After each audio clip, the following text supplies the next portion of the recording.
Bos, Honda Accord 2.0 auto tahun 2017. Kereta dah cantik, cat dah baru, condition semua okey lagi, tak ada masalah. Kereta ni boleh loan bank, loan kredit dan loan kedai. Kalau nak beli cash pun boleh. Kalau berminat boleh datang kedai, tengok kereta, boleh test drive. Kereta ni accident free, boleh jalan jauh, tak ada masalah. Jom kita tengok bahagian dalam. Kereta ni ada waranti 1 tahun.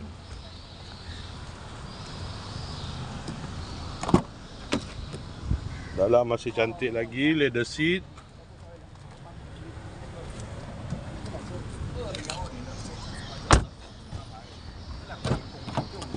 Kereta ni guna push start button. Aircon semua okey lagi. Aircon sejuk.